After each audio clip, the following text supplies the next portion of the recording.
Hello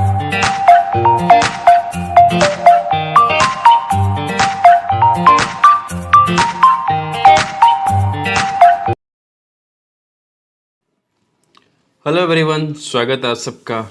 आज हम पढ़ने जा रहे हैं क्लास 8 का साइंस का चैप्टर। हमारा फर्स्ट है crop production and management.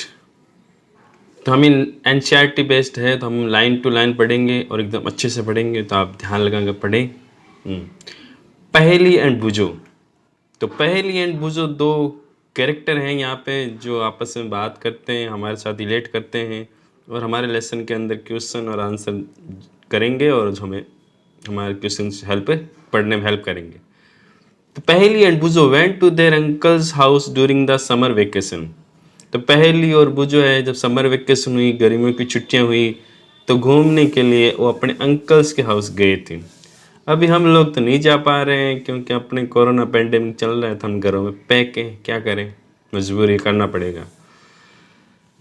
There uncle is a farmer. तो उनके अंकल, किनके, पहेली और बुझो के अंकल जो क्या है, फार्मर हैं, किसान हैं। वन डे दे सा सम टूल्स लाइक खुरपी, सिकल, साल, plough etcetera in the field. तो एक दिन उनके अंकल जी ने बोला किसको, पहेली और बुझो को, कि आओ तुम्हें खेत घुमा के लेके आता हूँ।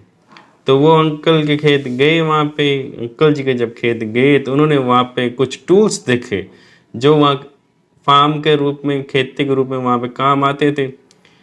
तो लिखा हुआ जैसे खुरपी देखा, सिकल, साल, प्लाव एक्सेट्रा उन्होंने फील्ड में देखा। उसके बाद जो बुझो था उसका माइंड में क्या, दिमाग की बत्ती जली और उसने एक सवाल पूछा, I want to know where and how we use this tools. तो मैं जानना चाहता हूँ ये टूल कहाँ और कैसे काम में आते हैं। तो आपके दिमाग में भी ये सवाल आया होगा कि खुरपी, साल, प्लाव वगैरह जो है कितने कहाँ काम आ रहे होंगे, कैसे काम आते होंगे। तो you have learned that all living organism require food. ये तो आप लोग पढ़ चुके ही हो और अब तो आप बड़े हो गए हो, तो आप समझदार हो इस चीज़ के लिए कि जितने भी ऑल लिविंग ऑर्गेनिजम्स हैं उन सबको फूड चाहिए, रिक्वायरमेंट है। Plants can make their food themselves. तो प्लांट जो है, स्पेशली ग्रीन प्लांट जो हैं, वो अपना खाना खुद बना सकते हैं। खुद बनाने का मतलब ये नहीं है कि हम किचन में जाएं खाना बना लेंगे। आप तो कह सकते हो मेरी मम्मी भी खाना बनाती है ना, वो नहीं है। खुद का मतलब खुद। Can you recall how green plants synthesise their own food. आप रिकॉल कर सकते हो, ये बात याद कर सकते हो क्या? हाँ, याद आ गई होगी, फोटोसिंथेसिस। ठीक है।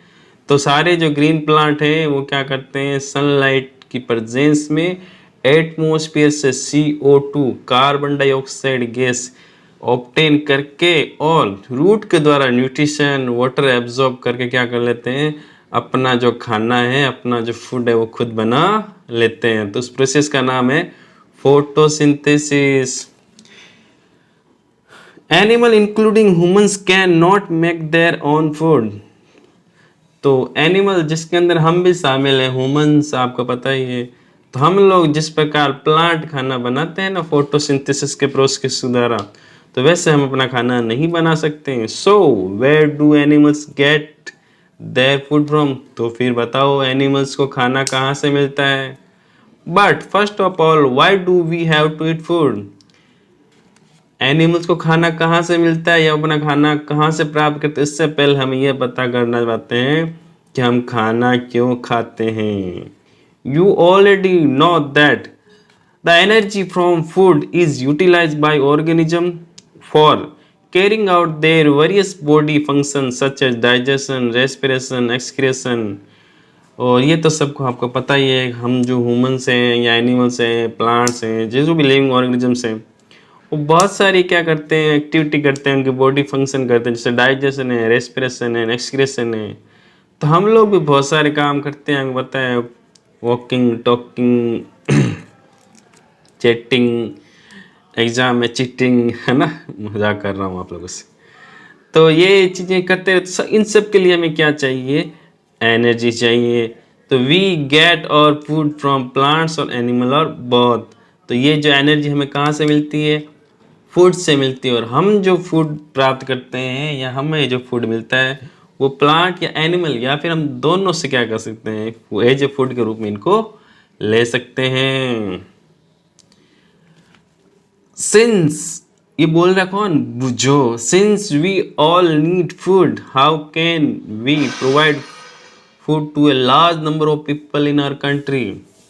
तो अब भुजो कह रहा है हम सबको खाना चाहिए, हम सबको खाने की जरूरत है, लेकिन हम लोग इतनी बड़ी संख्या में जो हमारी कंट्री के अंदर है या ऑल ओवर वर्ल्ड के अंदर, जैसे आपको पता ही है ऑल ओवर वर्ल्ड की जो पॉपुलेशन है लगभग 7 बिलियन से पार है, तो उनमें से 1 बिलियन समथिंग तो हम ही हैं। तो इतनी बड़ी लार्ज संख्या को कैसे खाना मिलेगा, ठीक है। तो food has to be produced on a large scale. तो देखो जो है पहली वो उसका जवाब दे रही बुझो की बात का, कि फूड को हमें क्या करना पड़ेगा, एक बहुत बड़े लार्ज स्केल पे क्या करना पड़ेगा, प्रोड्यूस करना पड़ेगा, क्योंकि जब पॉपुलेशन ज़्यादा है, जनसंख्या ज़्यादा है, लोग ज़्यादा हैं, तो हमें उसकी डिमांड के हिसाब से जो फूड प्रोड्यूस है वो भी क्या करना पड़ेगा, ज़्यादा करना पड़ेगा। तो इन्हें regular production, proper management and distribution of food is necessary. तो इसके लिए क्या करना पड़ेगा, एक तो रेगुलर प्रोडक्शन, क्योंकि हमें जो भूख है समय समय पर कंटिन्यू लगती है ना, तो हमें जब हंगर रेगुलर लगती है तो हमारा प्रोडक्शन भी क्या होना चाहिए, रेगुलर होना चाहिए। प्रॉपर मैनेजमेंट होना चाहिए, मैनेजमेंट मतलब वो अच्छी तरह सबके पास पहुंच जाए, सबको इक्वली पहुंचे, ऐसा नहीं हो कहीं पे ज़्यादा पहुंच जाए किसी एरिया में ना पहुंच पाए, ऐसा नहीं होना चाहिए। एंड डिस्ट्रीब्यूशन, तो डिस्ट्रीब्यूशन भी सब में क्या होना चाहिए, इक्वली होना चाहिए और सब जगह होना चाहिए। अब अगला अपना टॉपिक है एग्रीकल्चर प्रैक्टिसेस। तो till 10,000 BC people were nomadic.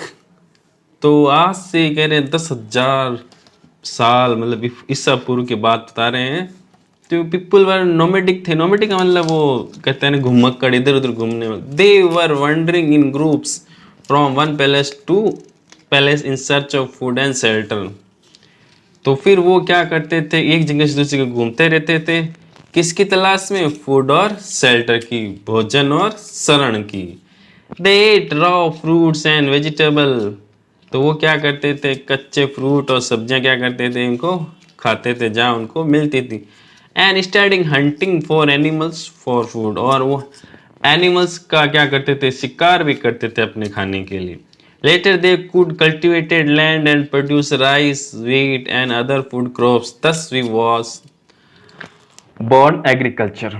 तो ये तो हो गई सिंपल सी बात कि वो वंडरिंग करते थे, तो उनको जो नीड होती थी खाने के रूप में, कभी एनिमल से कभी प्लांट से उनको मिल जाता था।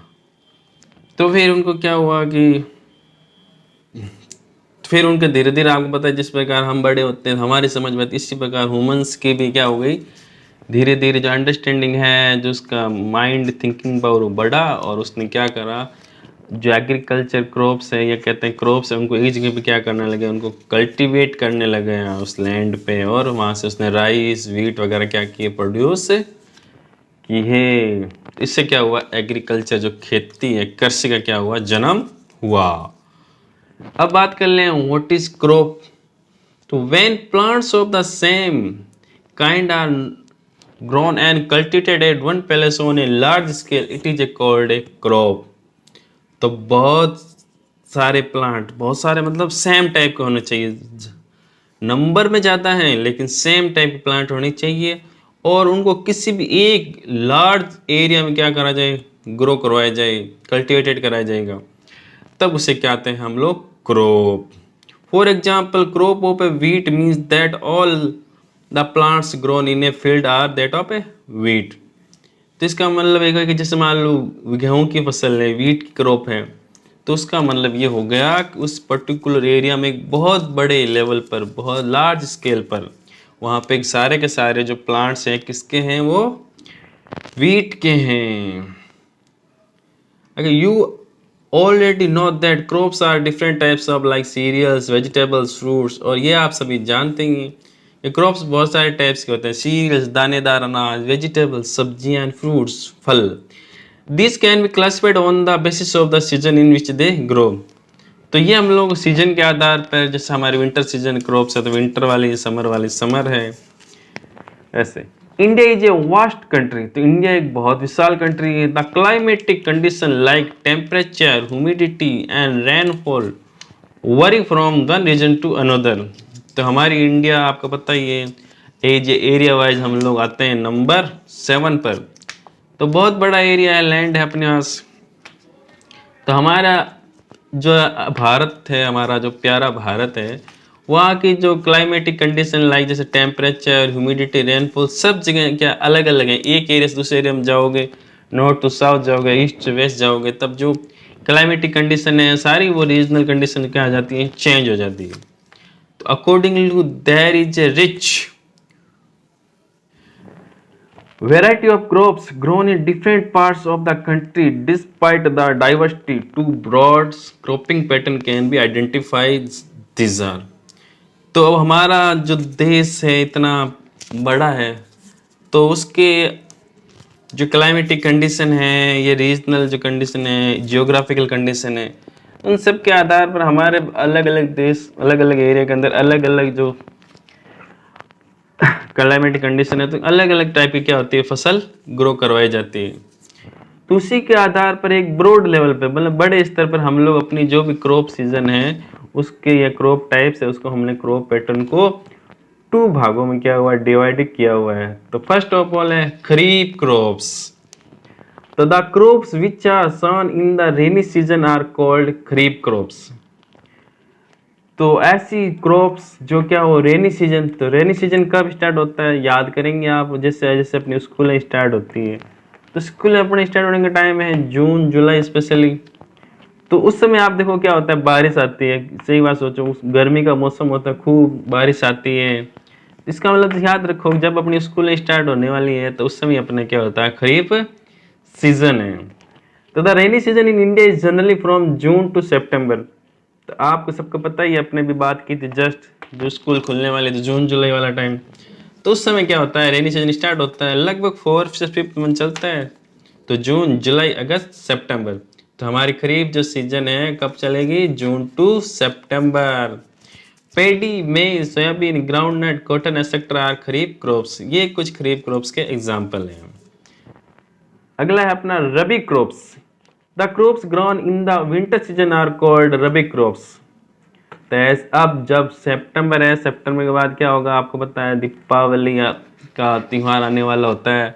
तो उस समय हम नोटिस करते हैं हल्की हल्की सी क्या हो जाती है, सर्दी आने लग जाती है। जो टेम्परेचर है वो क्या हो जाता है, डाउन हो जाता है ना, कोल्ड हो जाती है, इसका मतलब ठंडा। तो ये विंटर सीजन वाली क्रॉप्स हो गई, ठीक है।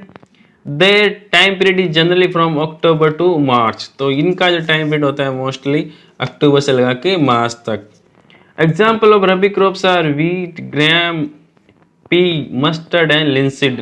तो ये कुछ रबी के एग्जाम्पल हैं, ध्यान रखें आप। Beside these pulses and vegetables are grown during summer at many places। तो इसके अलावा कह रहे हैं पल्सेज और वेजिटेबल हैं, दालें और जो सब्जियां हैं वो भी क्या है, समर टाइम के अंदर और जगह में कहीं पे लगाई जाती है, भारत पे कई जगहों पे। अगला अपना टॉपिक है basic practice of crop production. अब बुझो बोलेगा, why can pedi not be grown in the winter season. तो अभी हम जस्ट पढ़ के आए हैं, पेडी है खरीफ वाली, रेनी सीजन का, तो ये कह रहा है विंटर सीजन में इसको क्यों नहीं गिरा सकते। तो पेडी कहते हैं राइस जो होता है, राइस धान, ठीक कहते हैं जिसको हम लोग।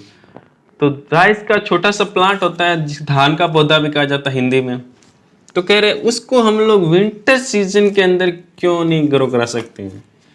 तो पहली जवाब देती है, paddy requires a lot of water, therefore it is grown only in the rainy season. तो पैडी को क्या है कि बहुत सारा पानी चाहिए। जब बहुत सारा पानी चाहिए तो आपको पता है वो रेनी सीजन के अंदर पानी इजीली अवेलेबल हो जाता है, कि उसमें रेन होती है, बारिश होती है। तो बारिश में खूब सारा पानी अवेलेबल हो जाता है उनको। तो इसलिए हमेशा जो पैडी है वो क्या होता है, उसको हमेशा विंटर सीजन में ग्रो ना करा के रेनी सीजन में ग्रो करवाया जाता है। Cultivation of crops involves several activities undertaken by farmer over a period of time। तो ये है आपकी basic practice of crop production, जिसको अब हम बात कर रहे हैं क्रॉप की, तो क्रॉप कहाँ है, एग्रीकल्चर के अंदर है, तो एग्रीकल्चर प्रैक्टिस होगी। तो कह रहे हैं किसी भी क्रॉप को कल्टीवेशन करवाने के लिए उसके अंदर बहुत सारी एक्टिविटी की जाती है, बहुत सारी एक्टिविटी का बहुत सारे काम किए जाते हैं।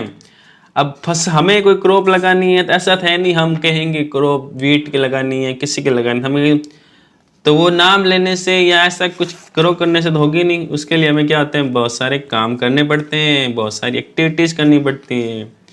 तो उन सब एक्टिविटी को क्या कहा जाता है, एग्रीकल्चर एक्टिविटीज या agriculture practices. You may find that these activities are similar to those carried out by a gardener or even by you when you grow ornamental plant in your house। तो कह रहे हैं आप लोग पाओगे ये जो एक्टिविटी एक फार्मर जो फार्म में करता है, किसान एक खेत में करता है, वो एक्टिविटी वैसी एक्टिविटी है जैसे एक गार्डनर करता है, एक जो बाग का बागवान होता है ना, जहाँ माली जिसको वो प्रैक्टिस करता है। या फिर अगर आप लोग भी अपने जो घरों में जो ऑर्नामेंट्स प्लांट्स लगाते हैं, ऑर्नामेंट का मतलब होता है गहने, तो ऑर्नामेंटल का मतलब होता है सजावटी पौधे जो अपने घर में डेकोरेशन के लिए काम आते हैं ना, जो हमारे घर की जो ब्यूटी है, सुंदरता बढ़ाते हैं, उनके कहा जाता है ऑर्नामेंट प्लांट्स। तो दीज एक्टिविटीज और tasks are referred to agriculture practices. अभी हमने बात की थी किसी भी प्लांट को क्रॉप को ग्रो कराने के लिए हमें बहुत सारी क्या होती है, एक्टिविटी की जाती है, बहुत सारी प्रैक्टिस की जाती है। उन सब को हम क्या कहते हैं, agricultural practices. These activities are listed below. तो ये देखो नीचे कुछ एक्टिविटीज दी, उनका नाम देखो। फर्स्ट एक्टिविटीज है प्रिपरेशन ऑफ सॉइल, सेकंड है सोविंग, थर्ड है adding manure and fertilisers, fourth है आपकी इरिगेशन, फिफ्थ है प्रोटेक्टिंग फ्रॉम वीड्स, सिक्स है हार्वेस्टिंग एंड सेवंथ है अपनी स्टोरेज। तो ये 7 है, आप ध्यान रखना। प्रिपरेशन ऑफ सॉइल, सेकंड है सोविंग, थर्ड है adding manure and fertiliser, fourth है आपकी इरिगेशन, फिफ्थ है प्रोटेक्टिंग फ्रॉम वीड्स, सिक्स है हार्वेस्टिंग और सेवंथ है आपकी स्टोरेज। अब इनके जो जितने ये 7 एग्रीकल्चर प्रैक्टिसेस हैं, इनके बारे में हम लोग क्या करेंगे, एक एक करके इनको अच्छे से डिस्क्राइब मेथड में पढ़ेंगे, जिससे आपको पता चलेगा कि एक किसान जो होता है, एक फार्मर जो होता है, खेत के अंदर कितनी मेहनत करता है। तो हमारे थाली के अंदर जो खाना पहुंचता है ना, उसके लिए किसान बहुत मेहनत करता है। तो इसके लिए हम सब उसके क्या हैं, ग्रेटफुल हैं, उसके थैंकफुल हैं। तो अगला हमारा टॉपिक रहेगा, फर्स्ट एग्रीकल्चर प्रैक्टिस है, उसका नाम है प्रिपरेशन ऑफ सॉइल।